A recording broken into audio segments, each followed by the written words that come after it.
We will do a workshop today, so that will mean that although you're sitting very far away, you will eventually will all be standing here in the front. So thank you for joining. I appreciate it. It's a Tuesday. There's some interesting events happening in Causeway Bay. My wife is actually there, so I wish I could join her as well.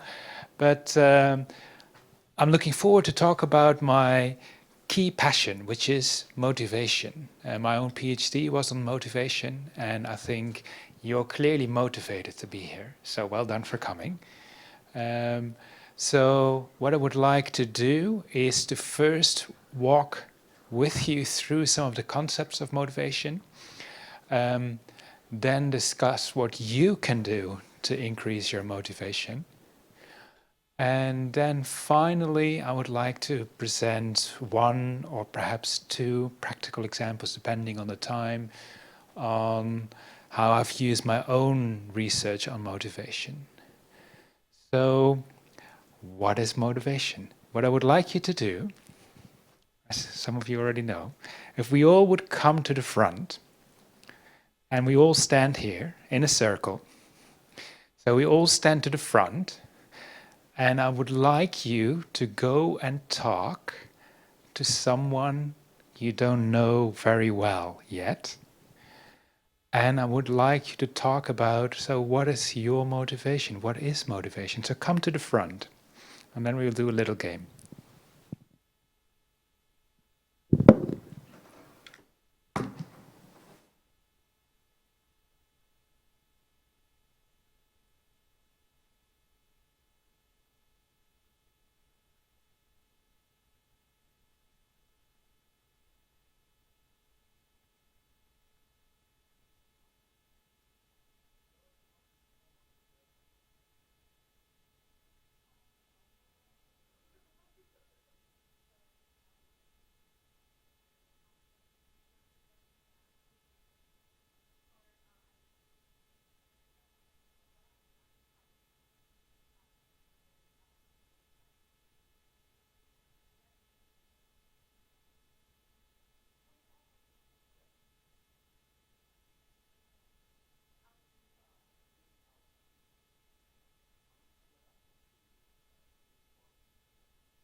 word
just on a...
Oh, yeah, yes, yeah, it's fine. Yeah, sorry. Yeah, it's fine. Sorry, I forgot completely about that. Yeah, yeah.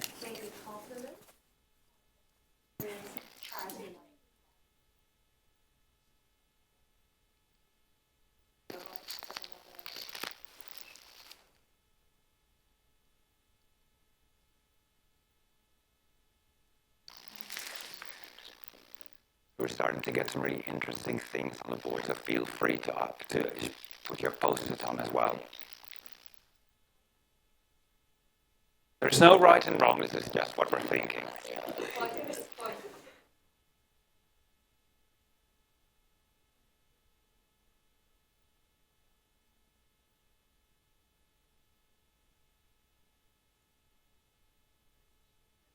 Yeah, go ahead.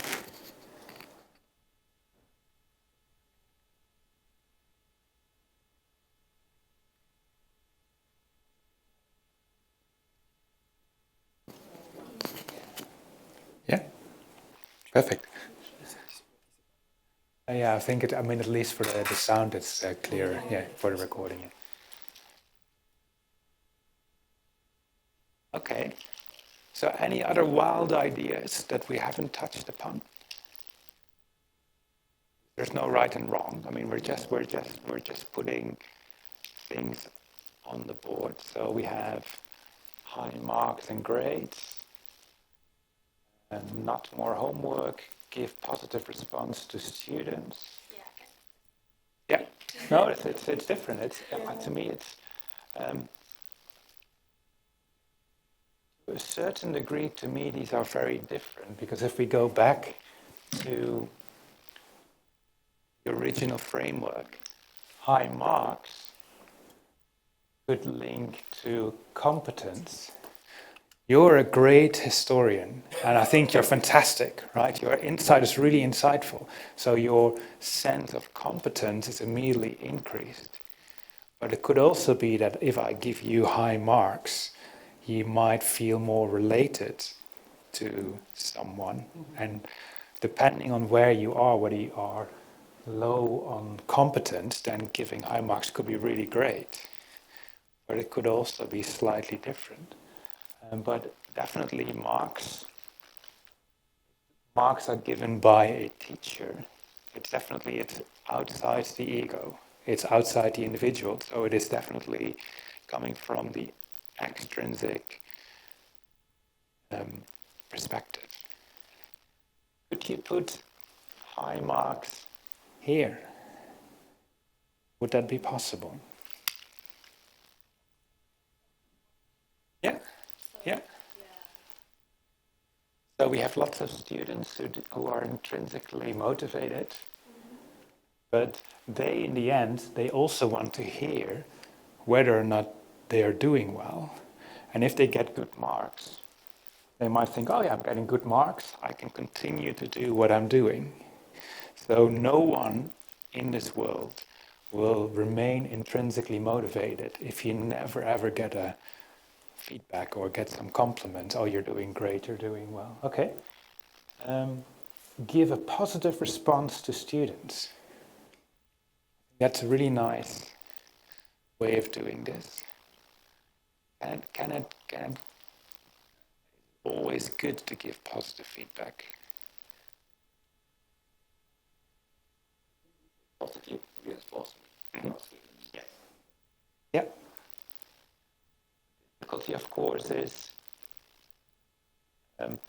depending, and this is where slowly the model starts to distinguish. If you are extrinsically motivated, giving a student like, oh, you're doing really well, keep going. It's like, yeah, great, thank you, I will keep going because you're extrinsically pushed to do this. If you're intrinsically motivated, and I would tell you, oh, you're doing a great job, fantastic. You might think like, yes, it could be positive, but it could also be like, oh, maybe the next time when we meet, you will only do something until I give you positive praise. So there's this kind of interesting tension between students or switching between those spaces. And the difficulty is if you're always giving every day a compliment, like, I don't know, if you always cook on a daily basis and your partner says, oh, this is really great. And eventually after 10 weeks, you're like, yeah, does she really think this? Or is she just saying that it's great because she thinks she has to say this? So it's a really difficult balance. Gift. The idea of the gift. There's no right and wrong.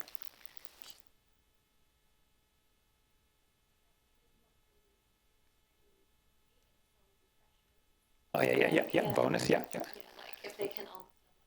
Yeah. Or if they can give any, like, I'll just give them like maybe like chocolate. Yeah, I think that's a great way for positive reinforcement. And again, there's this really interesting tension because it could lead to people really working harder to get those gifts. But it could also feel that for some who are not getting those gifts because they're not competent enough, they might think like, oh, the teacher is not giving me candy and I'm not doing very well. So I guess what I'm trying to say is there's no right and wrong. But of course, your motivation will change depending on the external regulation of people. Compliments, more interesting. How would you do that?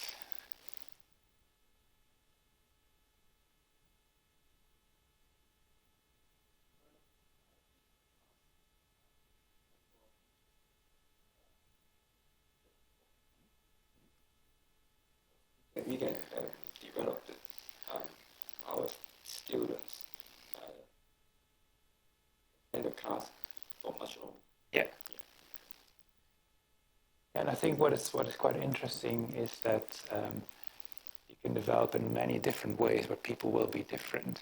So for an extrinsically motivated student, how could you make it really interesting for the extrinsically motivated student? What could you do?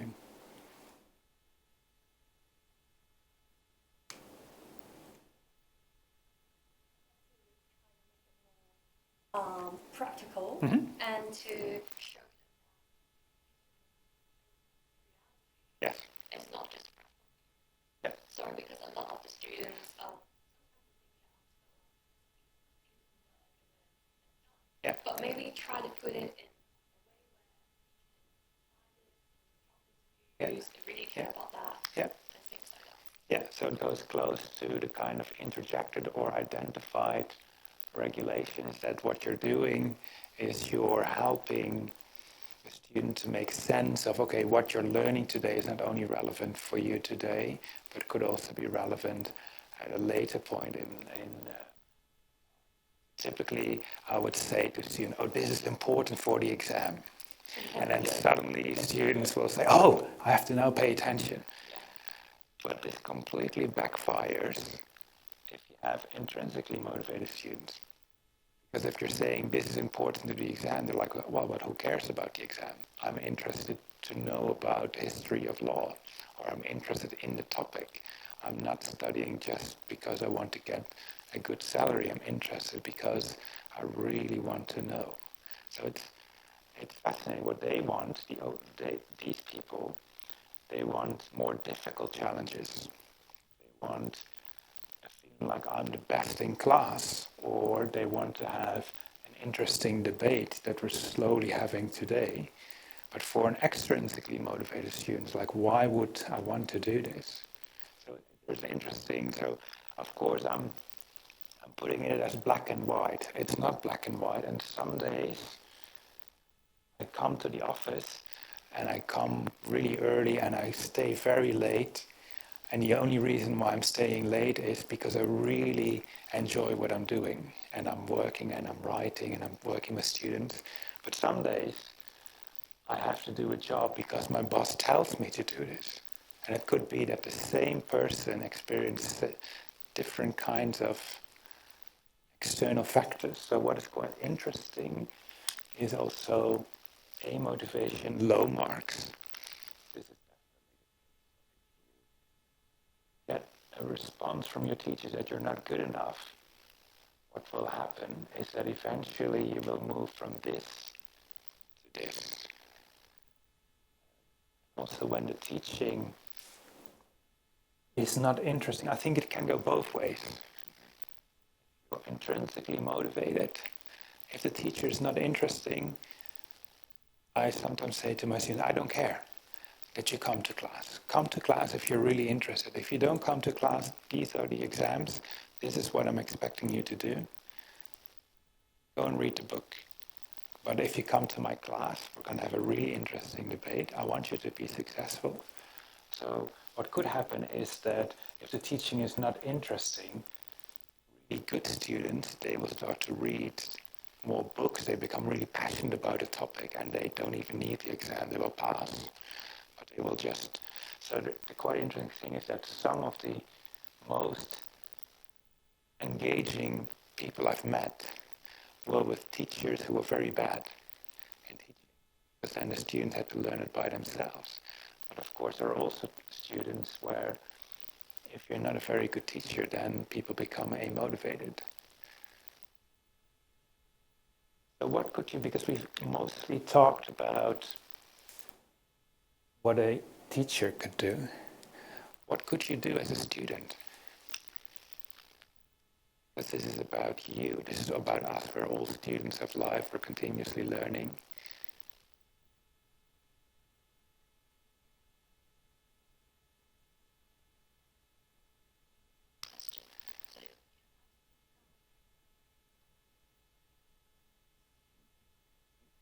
Yeah, if you would have to characterize yourself on this picture, without putting yourself on the spot, say that you would be somewhere here, right? Somewhere on introjected motivation. So it's not good or bad. High extrinsic motivation can also be very good. If you really want to finish your degree because you want to get a great job, that's a very good recipe for getting good grades and thus be successful. I'm not saying that this is worse or better. It just highlights that the drivers why you're studying are just slightly different. But if you say that you are here, what could you do to become even more extrinsically motivated? Or what could you do to become even more intrinsically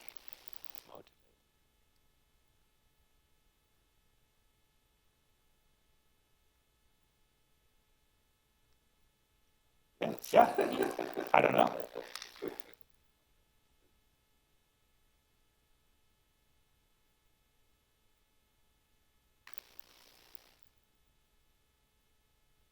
No right and wrong. It's just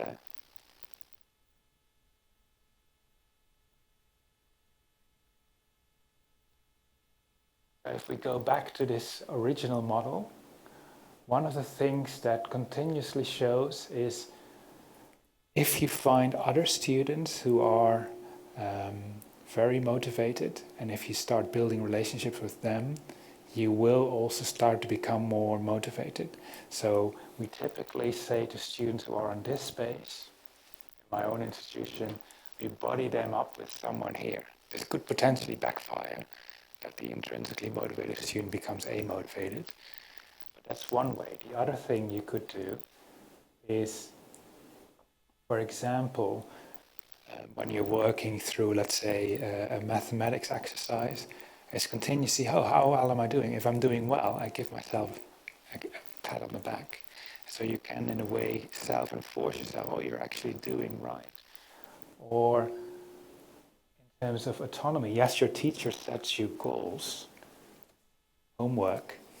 But you could also say, well, who cares about the homework? I'm just going to study on the things that I really am passionate about. And then hopefully over time you will start to learn. So it's about what moves you forward. So what is, for example, quite interesting is this is done by a study by Sorobio. So we look at autonomy, competence, and relatedness. And this is in an online environment. Does this lead to more intrinsic motivation? And does this lead to more satisfaction? And does this lead to a greater intention to study? Finds quite clearly that the more intrinsically motivated you are, the more happy you are in the course, and the more likely you are to continue. So we're not saying that extrinsic motivation is bad, but what can we do to help? So this is just a start, right? This is just a start of thinking about, okay, this is not necessarily bad, and this is not necessarily good. This is not necessarily bad, and this is not necessarily good. But the way how you do something is very much determined by your internal drive and the external environment, aka the students around you, your teachers, your parents, etc., etc. Does this help a little bit? Yeah. So why don't we just sit down and yeah, you can sit wherever you want. You feel free. This, intrinsically motivated students, they would do whatever they want without me saying anything. So you can do whatever you want. Yeah? So thank you very much for joining this part. Oh yeah, yeah. Yeah, okay, yeah. Okay, let me turn this off. Yeah, thank you very much. Oh, okay. Thank you so much. Thank you. So the second part, I'm basically going to show, okay, does it really, sorry, I know you can just hear me, but it's for the recording. So for the second part, I'm just going to show you a couple of examples where this motivation really plays a role, and what can we do to further improve our teaching practice. So I'm going to first start with one, and then if there is time, I will do another one. And And in the previous sessions, I've always asked, okay, be critical towards the study. So if you would be the student or the researcher designing these things, what could you do differently? And are the findings that I'm showing to you, are they similar in your context or are they different? Because of course these are done in a UK Western context. So there's a lot of text here, but let me explain you what I've done. Is during my PhD, we ran a so-called online summer course. And this online summer course was trying to help students to come to the Maastricht University before the course started, but we did this online. So we did it online, and we basically thought, okay, maybe if we prepare students before they come, we can actually get partly rid of the perhaps lower autonomy, but also perhaps partly can get rid of the lower competence that they might perceive. And we could build a sense of relatedness because they could already meet other people before they would come to the Open University, to Maastricht University. So in 2004, this is 14 years ago, we designed a discussion forum activity for them. So what we did was we used so-called problem-based learning, and they had to solve a real, authentic economics task, like why is the price of petrol going up year after year, for example, or why is it that even though Britain is one of the richest countries, there is still a lot of poverty in the UK. So what you see here is the headline, the kind of the title of the message, and then you could see the teachers and the students, and I didn't show the actual messages because of privacy reasons. Well, what we then can do is you can track this, these interactions, and you can put that in a slightly different way. So this is a social network visualization we did in week 1. So I was initially quite interested, why are some learners more active in contributing to this discussion forums than others? And for those who have never seen social network analysis before, people who are more central get more replies, but also are more likely to write replies. So Jonas is a person, which you can also see from this discussion forum. Jonas posts a lot of things. But not only does Jonas post a lot of things, he also gets a lot of replies from other students. At the same time, there are some students, like Christina, Felix, Michael, Chris, who have not replied to any message and also have not responded to any message. So it's interesting, and we can, for example, see that Veronica has posted a message to Peter, and Veronica has messaged to Bart. This is not me, Bart, but somebody else. I'm actually teacher 1 in this particular course.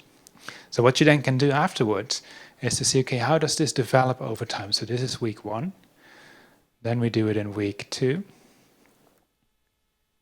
Etc., etc. So if we look at all the social interactions in the course, we, for example, find that Michael has never ever posted. He never contributes, but he also never receives replies from anyone else.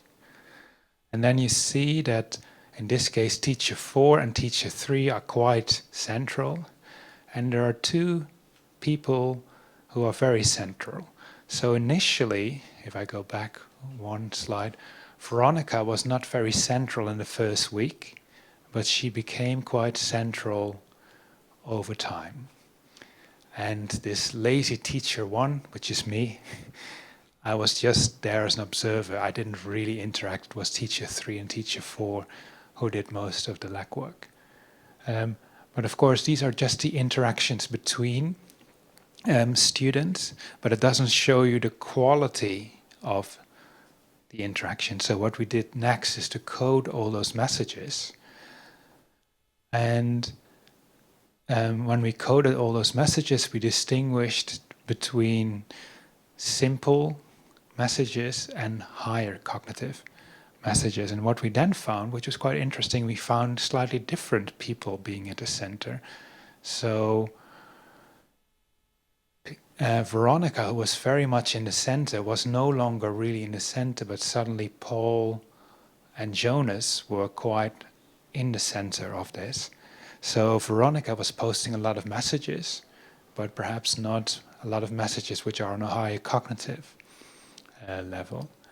And there were students who never posted on any higher cognitive level. They were posting, but it was never on a higher cognitive level. So of course, given the fact that I'm interested in motivation, you could then see, okay, who are those students? And there are so-called psychometric instruments that allow you to test who those students are in terms of their dispositions. If you would have to guess,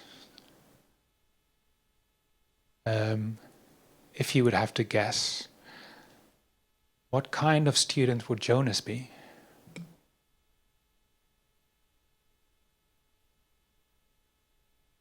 Would he be an A-motivated student? Would he be an extrinsic motivated student? Or an intrinsically motivated student? You've never met Jonas, but I've shown you over the last 2 or 3 slides that he's always quite active, but he's also quite active on a higher cognitive discourse. Yeah, he probably is very intrinsically motivated. What about Veronica? What could Veronica be?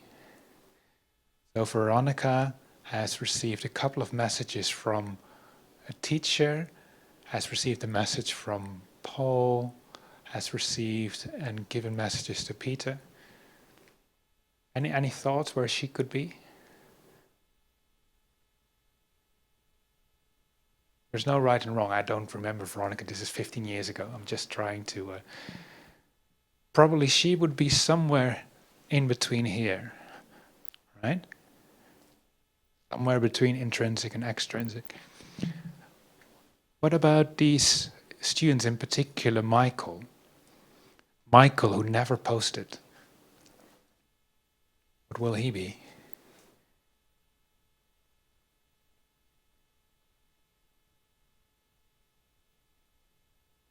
Any thoughts? A-motivated? He could be A-motivated, or he could be super intrinsically motivated. He just joined the summer course, was really passionate about the topic. Was like, yeah, great, I'm just downloading all the materials and I don't need that kind of stimulating environment of discourse. I just am interested to know. But probably he would score quite low. So what you then can do is to link this quantitatively, which I think you like. So the next thing we did was very similar, but then I apologize, I put the intrinsic on the left and the extrinsic on the right, and A motivation, so you have to think about it in exactly the other way. So what we found was that so-called intrinsically motivated students were more likely to post so-called task-related messages, and were also more likely to post higher cognitive messages because they really are passionate about the topic. While extrinsically motivated student and A-motivated student, well, there was no significant effect. What was quite interesting that the extrinsically motivated students were less likely to post social messages. So to take the metaphor, these were students, okay, they joined the summer course probably because their parents nudged them, or probably because they thought, oh, if I take this course, I will get a better start of my career and hopefully get a better career afterwards. But they didn't necessarily contribute a lot to the discourse. So then also if you look at the social network, those who were more central in a network, those who had more ties, in general had higher intrinsic motivation. So, this was my PhD in 5 minutes, 15 years ago. So, if you were the teacher or if you were the student, what could I do to help those amotivated students or those extrinsically motivated students? What could you do?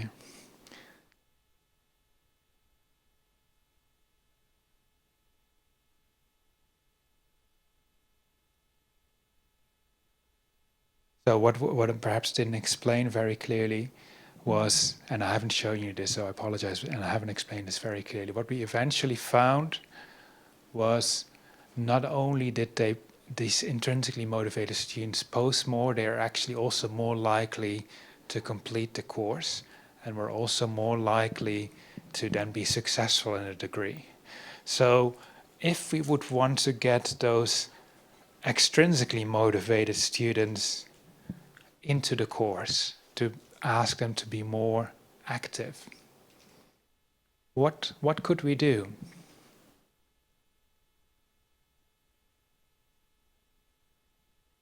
There's no right and wrong. Yeah.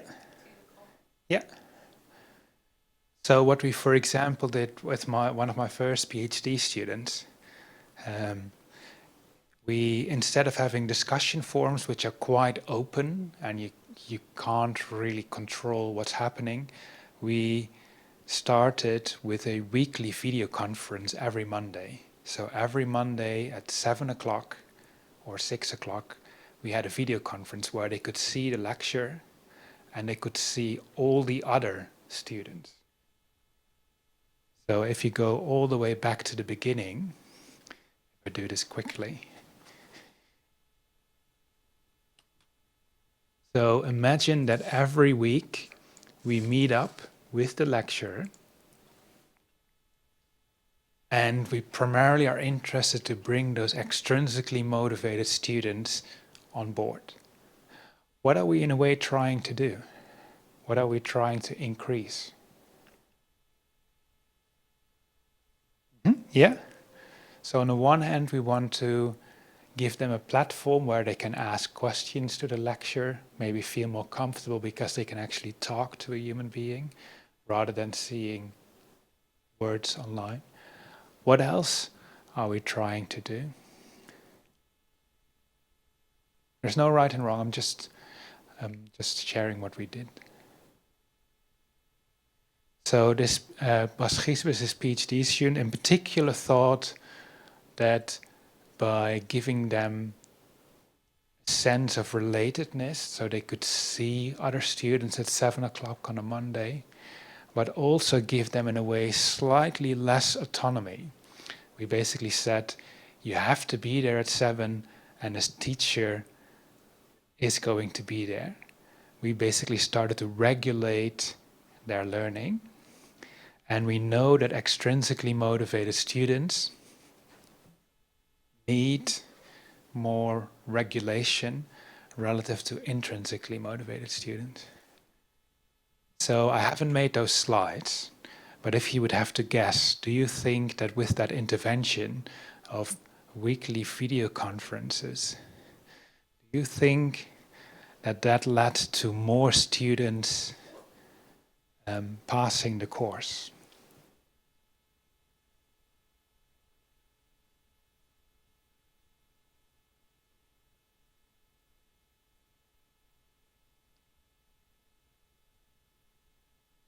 What was really interesting to see is that it's in England we call this Marmite. I don't know if you have this in the UK, in Hong Kong. Marmite is this thing you put on your bread. Okay, you clearly don't know. So either you love Marmite or you absolutely hate it. So what we found was that by offering these weekly video conferences where the teacher was there, we found that more extrinsically motivated students came to our classes. But those so-called intrinsically motivated students became slightly less motivated to join because they were like, why should I come to a class when I've already read all the materials? So it's an interesting challenge. So in the end, more people passed, but in particular, these intrinsically motivated students were slightly less likely to pass the course. So it's an example of if you change something for one group, it might have positive or negative effects on other students. So that's why I really love teaching, and that's why I love education research. When you tinker on one element, it might have negative or positive effects on other groups of students. So the second study what I would like to share with you is a study we did in a normal university. So this was an online course, and the next course is in a real course. So these are again first year students, and we were really interested to see, okay, how does motivation influence how students are learning? And what we did to make the course more interesting, because these were economics students studying a course in Introduction to Statistics and Mathematics, we thought, well, maybe rather than giving them the book, why don't we give them a nice online interactive activity that they could do at their own leisure. So they could, for example, solve these equations. And if they couldn't solve these equations, they could get a helpline, they could see another example, they could go back to the textbook, they could get a calculator, etc., etc. And these students made hundreds of these assessments through the course. So from a sense of competence, this could be really powerful, because we're continuously, by pressing these buttons, you immediately can check whether you have understood it or not. But at the same time, from a kind of regulation point of view, if I'm intrinsically motivated, why do I have to do these tasks? If I'm interested in stimulation, this could be very stimulating, but if I just want to know, I perhaps just want to read the textbook or just do the mathematics myself. So there's an interesting tension. So to show you a little bit about what we then did, we collected a lot of data about our students. So we collected data about their knowledge in mathematics at day one. We collected a lot of demographic data, men, women, which country they came from, etc., etc. Then we collected data in terms of their clicking. And you use Moodle here at this university. And we collected, of course, a range of dispositions, including motivation. And then we collected all kinds of activities in terms of how well they are working through these different mathematics exercises, how many times they practiced, and also how often they scored. Then after 3 weeks we had a quiz, and after 5 weeks and 7 weeks we again had a quiz. And then at the end we had an exam. So we're collecting a lot of data about our students. So again, if you would have to guess, which of all these elements are most predictive for whether or not a student passes the course? Any guesses? There's no right and wrong. I mean, there's a right and a wrong in this case, because we've measured it. But any guesses?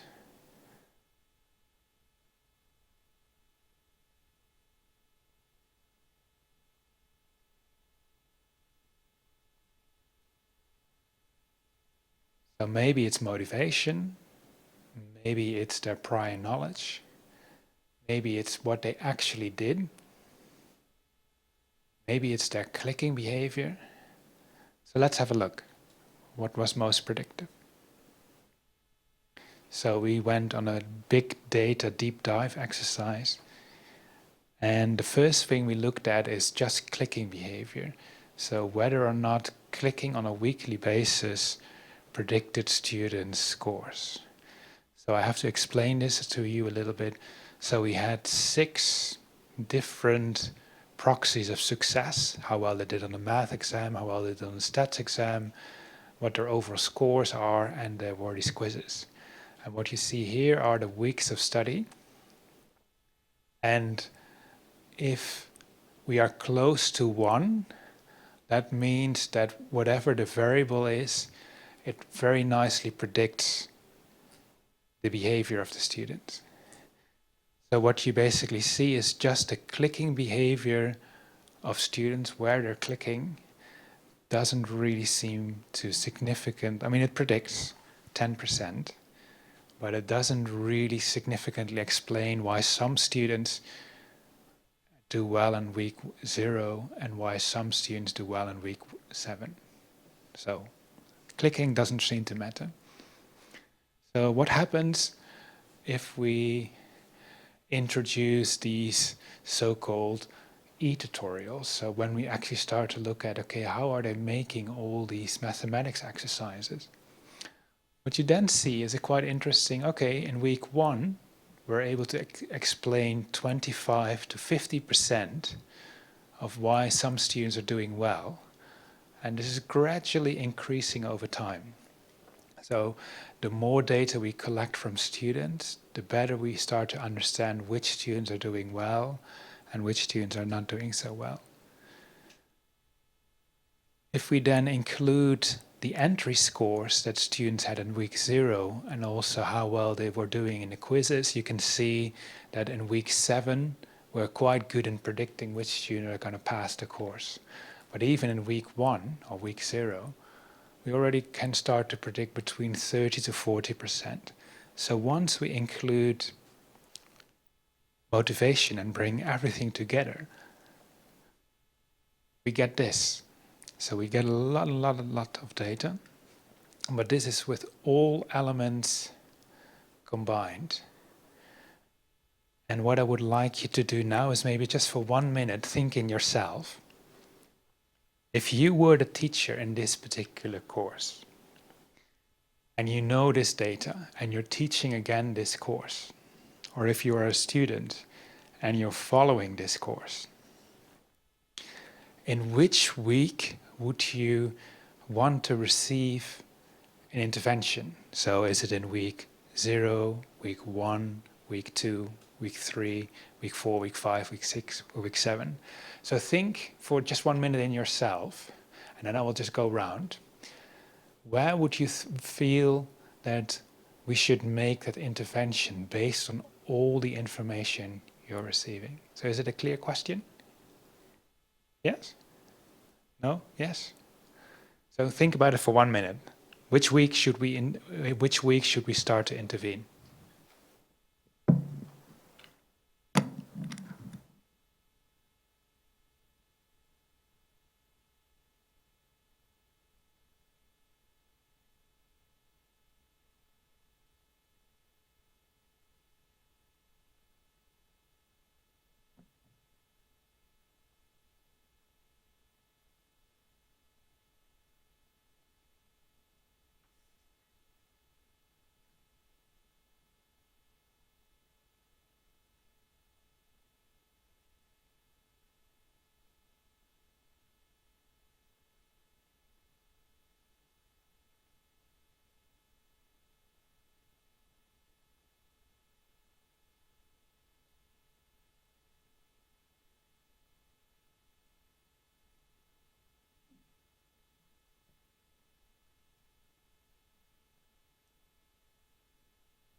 Yes? Did you have enough time to think?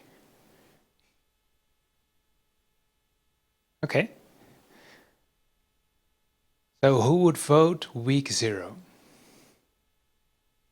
No one votes for week 0? Who would vote for week 1? No one for week 1? Week 2? Interesting. Week 3? Okay. We have 1 or 2. Why would you intervene in week 3?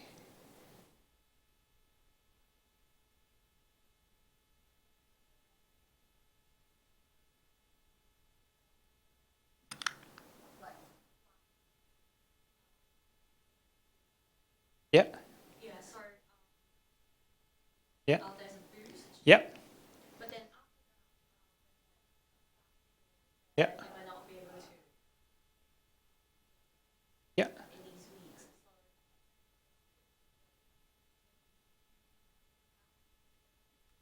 Yeah. Yeah, they might be. Yeah. Yeah. Well spotted. Okay. So who voted for week 4? 5? Or week 6? 7? We also chose for week 3. And the reason why we thought we wanted to intervene in week 3 is that first and foremost, if you, for example, focus on week 7, on week 7 we're nearly 100% accurate in terms of predicting their quiz scores and stats and their mathematics quiz scores. And we're nearly 80% accurate in terms of their exam scores. But that's pretty far down the line. So if you only have 1 or 2 days left for the exam, that's probably very late. Similarly, if you would do it too early, week 0, for example, we can explain 60% of all the data, but that means that in 40% of the time you get it wrong. So that's not great. So you might send an email to an intrinsically motivated student, "Hey Bart, you're not doing very well.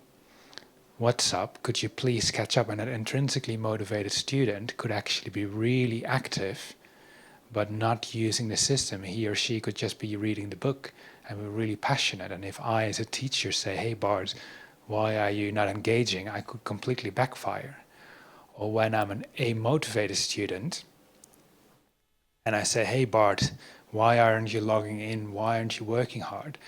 If I have already a low competence and a low sense of relatedness, and my teacher says, "Hey Bart, you're not doing so well, you please need to hurry up a little bit," that could completely destroy your competence.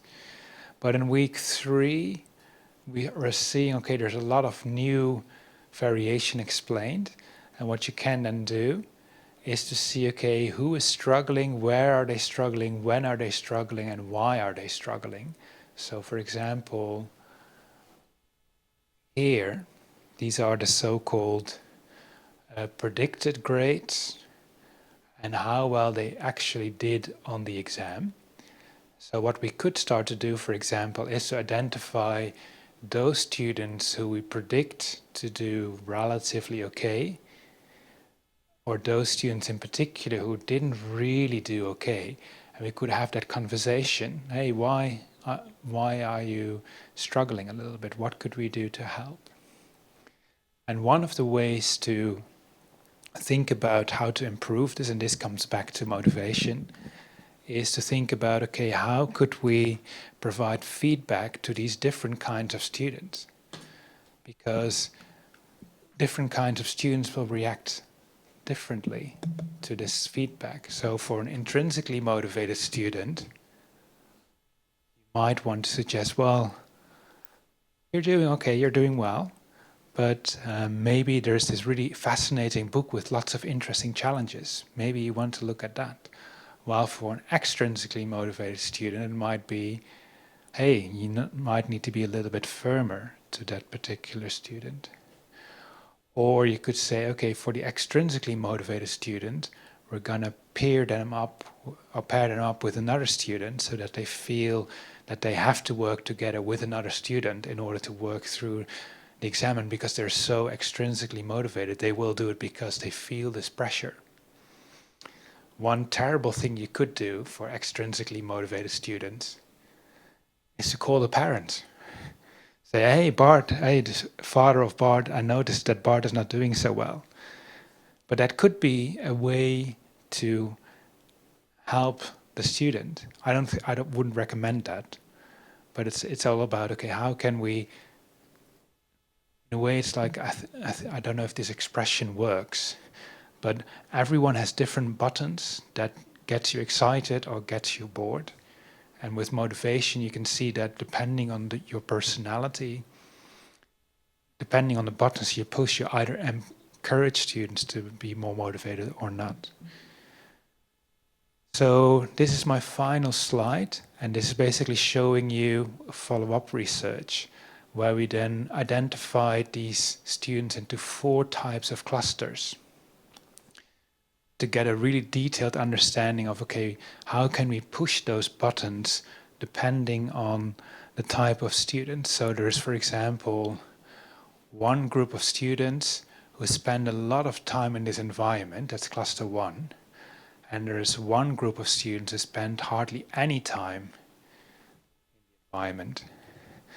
But also the students who are in the low usage of the environment, they're more likely to so-called procrastinate, that is, to wait all the way till the end.